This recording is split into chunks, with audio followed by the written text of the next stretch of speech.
दोस्तों का दोस्त यारों का यार नमस्कार दोस्तों, मैं हूं राजा रविश कुमार। आपका फिर एक बार मेरे चैनल में स्वागत करता हूं। दोस्तों आज का जो मुद्दा है, एक कोई सुनील सिंह की सुशील सिंह करके है, कोई सदी के महानायक अमिताभ बच्चन जी हैं, ठीक है। उनके बारे में बहुत ही उल्टा सुल्टा बोला। ये वीडियो देख लो आप लोग, क्या बोल रहा है। ये वाला वीडियो देखा फिर बात बतियाई थी।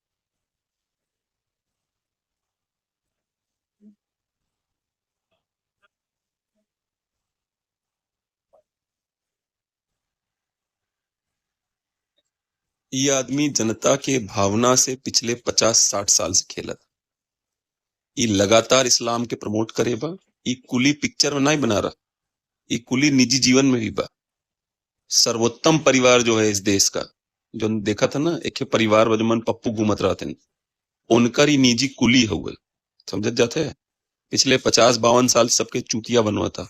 इस्लाम का बड़ाई करे में कोनो बुराई ना बया, खाली इस्लाम का बड़ाई हिंदू धर्म के बुराई पे करे में समस्या बा। जैसे दीवार पिक्चर में 786 महान रहा, लेकिन मंदिर खराब रहा। मंदिर में न जाओ, सीढ़ी पे न चढ़ाओ, याद बा, भुलाई जाता। जैसा कि आपने वीडियो देखा, आप सोच सकते हो इसकी मानसिकता क्या होता है ना। जिसको गाड़ी गर्दन का ख्याल नहीं रहता है, ठीक है, यानी जिसको आगे पीछे का समझ नहीं रहता ना, वो ऐसे ही बकचोदी भरी बातें करते हैं। इससे भी बड़े बड़े लोग हैं जो बकचोदी भरी बातें हमेशा करते रहते हैं, लेकिन ये सबसे बड़ा बकचोद है अमिताभ बच्चन के लिए जो राय रख रहा है।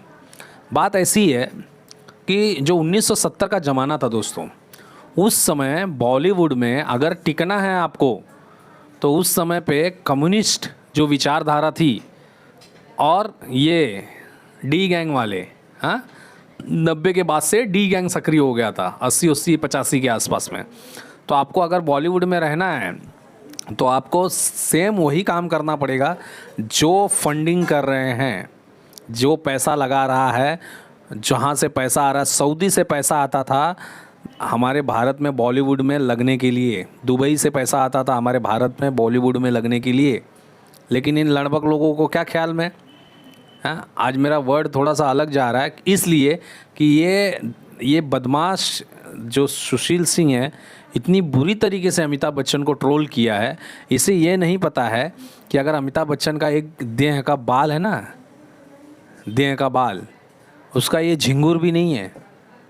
समझ रहे हो क्या बोलना चाह रहा हूँ, यानी का झिंगुर भी नहीं है ये, जो हिसाब से इतने बड़े महान कलाकार के बारे में बोल रहा है। इन्होंने ये पक्ष लिया, अरे अगर वो पक्ष नहीं लेंगे, हैं, तो तेरे में औकात थी क्या? तुम्हारे पिताजी थे उस समय तुम्हारे पिताजी में दम था कि जाके उनसे लड़ लें, हैं? आप अगर वो 786 का बिल्ला बांध के अमिताभ बच्चन नहीं चलता तो क्या तुमको क्या लगता है ऐसे रह लेते थे? भैया, जिसके सर पे पड़ता है ना, वो उसको पता रहता है कि क्या परिस्थिति चल रही थी। हाँ, जो गाने थे उसमें सब में अली आ रहा था, पिक्चर थी उसमें 786 का बिल्ला आ रहा था। अरे भाई, अगर आप नहीं करोगे तो दूसरे 4 जन बैठे थे करने के लिए। अगर वो बंदे ने किया वैसा, तो उसमें गलत क्या है? सर्वाइवर करने के लिए शिवाजी महाराज ने भी अपने आप को कॉम्प्रोमाइज़ किया, लेकिन उन्होंने स्वराज का मुद्दा कभी नहीं छोड़ा कि नहीं, मुझे स्वराज बनाना है, किसी भी हाल में बनाना है। हाँ, लेकिन आज मैं अगर बचूंगा तब मैं बनाऊंगा ना। तो चालाकी से काम करते थे। वही अमिताभ बच्चन जी ने भी किया कि भाई अगर मुझे आज के समय में टिकना है तो चालाकी दिखानी पड़ेगी। जिन्होंने चालाकी नहीं दिखाई वो घुस गए अंदर। हाँ, अरे तुमको शर्म है? तुम ऐसी ऐसी बातें करते हो उनके बारे में, हैं? तुम्हारी औकात है क्या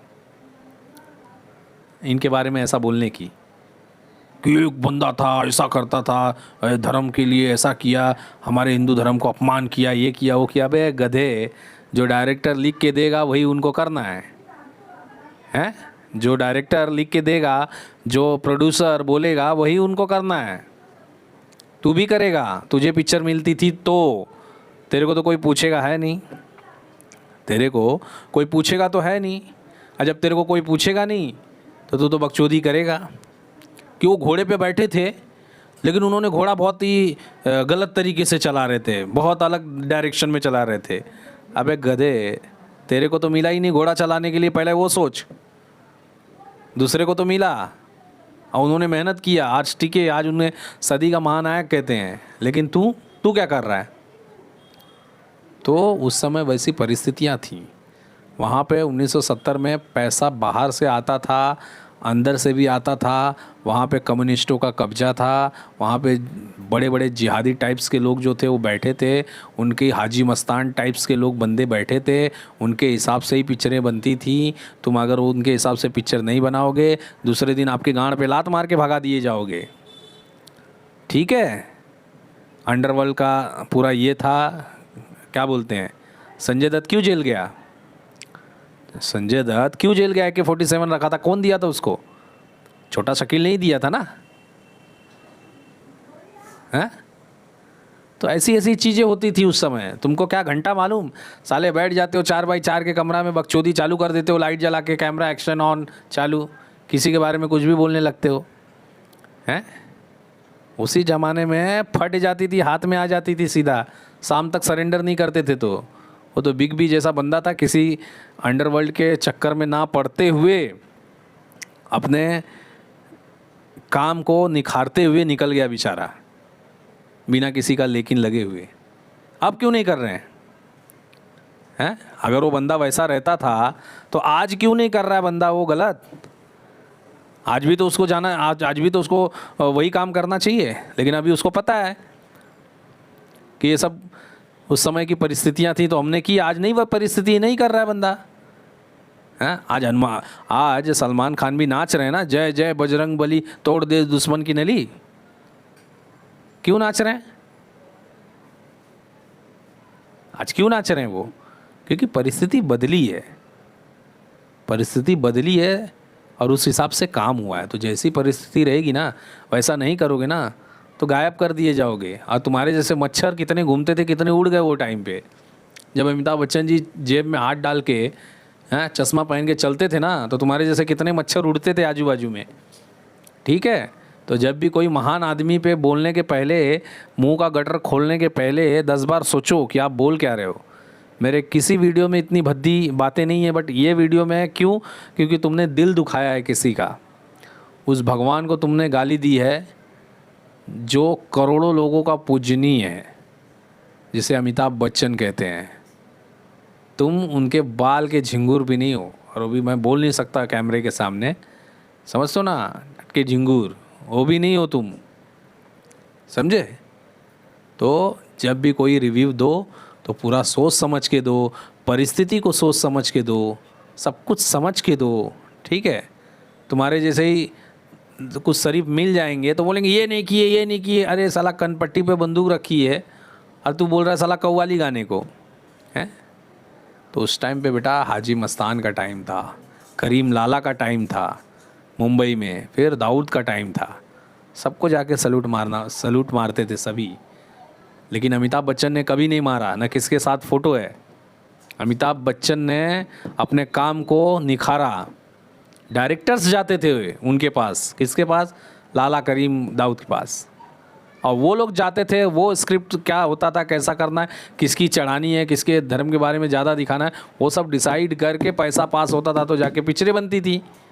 तब उसमें ये सब कांड होता था, समझा? तो जब तेरे में इतना हिम्मत है तो रुकवा लेना चाहिए था उसी टाइम पे। लेकिन मैं तो भूल रहा हूँ कि तब तो तू पैदा भी नहीं हुआ था, तो डायपर पहन के बिस्तर पे सोया रहा होगा, हैं?